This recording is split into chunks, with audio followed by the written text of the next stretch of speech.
아무리 친한 사이라도 둘 사이를 파괴하고 싶지 않으면, 그리고 오래 지속시키고 싶으면 어느 정도의 예의는 필요한 법이다.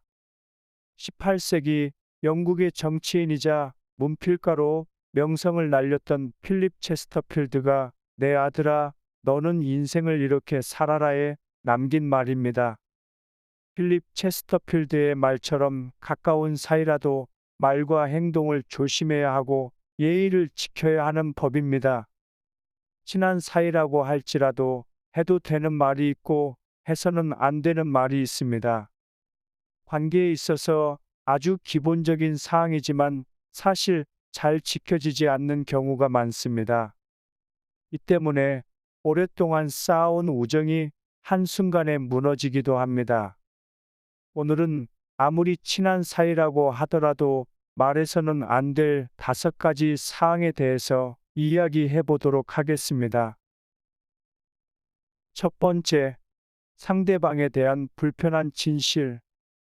사람들은 종종 친한 사이에서 상대방을 위한답시고 그 사람의 외모나 성격 등의 단점이나 고쳐야 할 점을 직접적으로 말하곤 합니다. 너는 다 괜찮은데 좀 게으른 것 같아. 안 본 사이에 살이 좀 찐 것 같다. 피부가 왜 이러니 피부 관리 좀 해야겠는데 등이 여기에 해당합니다.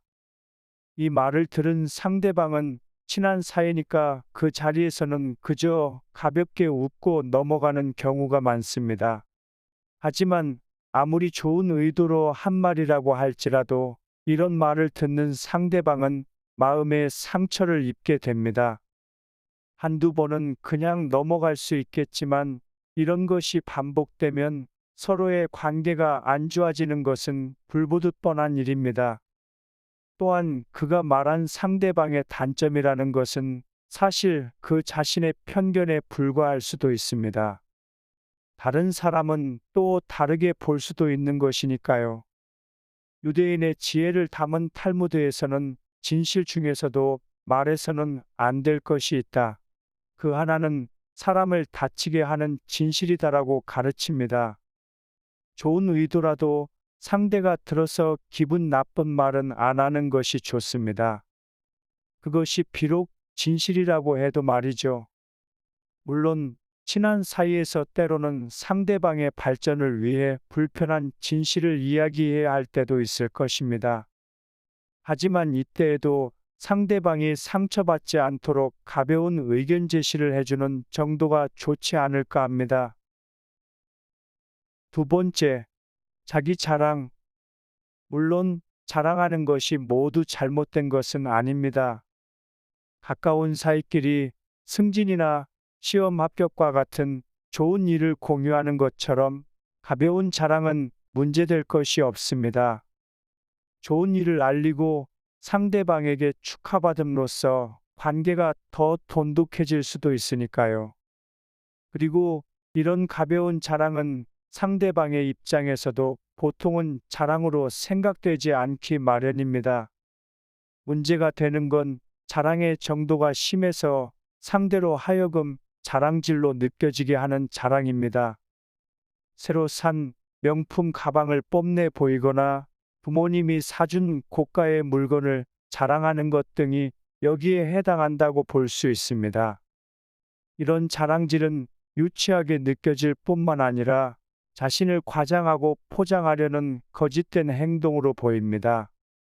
또한 자랑하는 사람은 자랑을 함으로써 잠시나마 기분이 좋아질지는 몰라도 보는 사람은 마음이 불편해지거나 기분이 나빠질 수 있습니다. 사람은 보통 자신이 갖고 있지 않은 것을 상대방이 갖고 있으면 부러움이나 시기심이 생기기 마련인데, 이러한 감정은 부정적인 감정에 해당하기 때문입니다. 자기 자랑은 의식적이건 무의식적이건 열등감에서 비롯된 것이라는 견해도 있습니다. 굳이 상대방의 기분까지 해치면서 자신의 열등감을 드러낼 필요는 없을 것입니다. 그러니 불쑥불쑥 자랑질을 하고 싶은 마음이 올라오더라도 상대방을 배려해서 꼭 참도록 하는 게 좋겠습니다. 세 번째, 소득과 통장 잔고.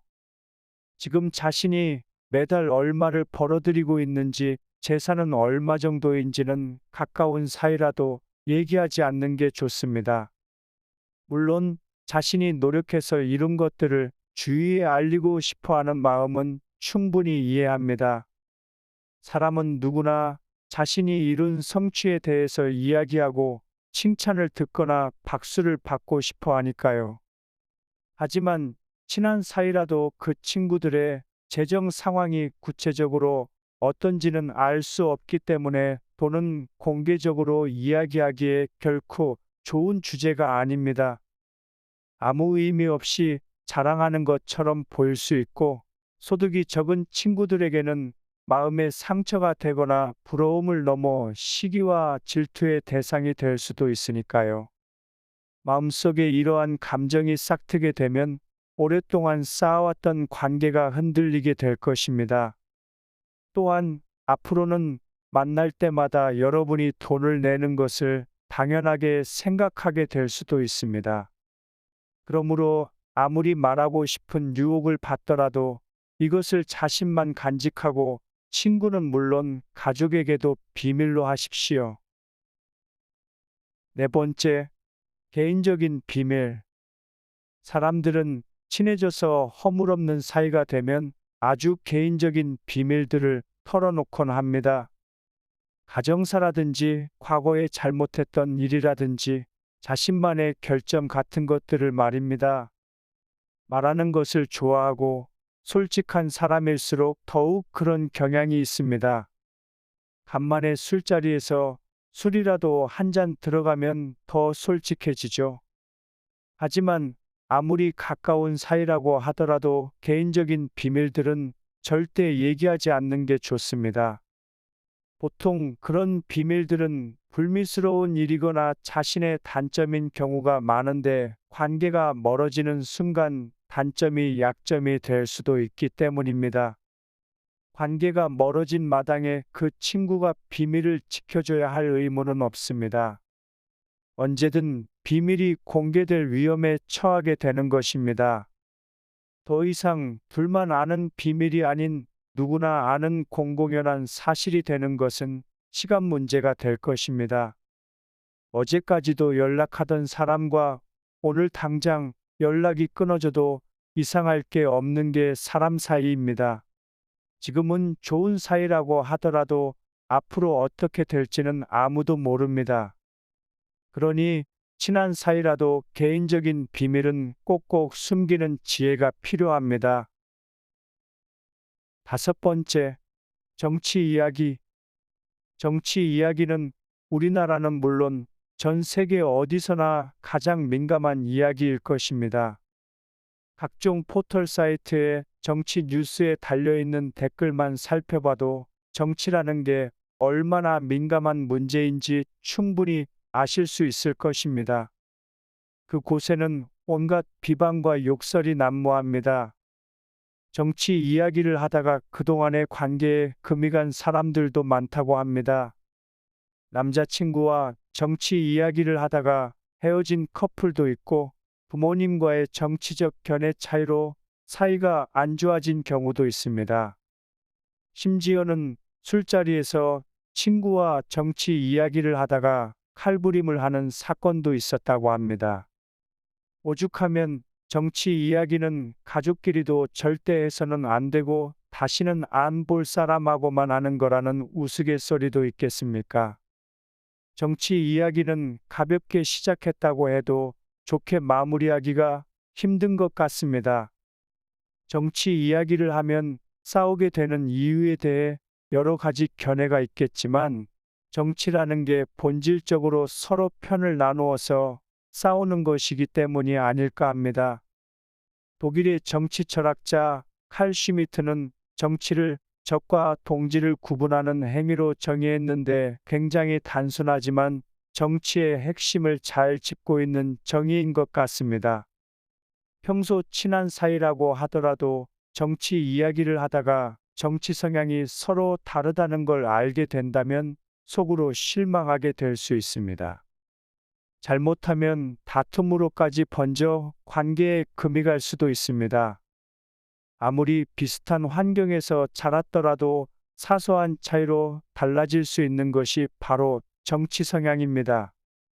그러니 가까운 사이라도 웬만하면 정치 이야기는 피하는 게 좋겠습니다. 지금까지 친한 사이라도 말하지 말아야 할 것들에 대해서 말씀드렸습니다. 오늘 영상 내용이 유익하셨길 바랍니다. 영상 내용이 유익하셨다면 구독, 좋아요, 알림 설정 부탁드립니다. 시청해 주셔서 감사합니다.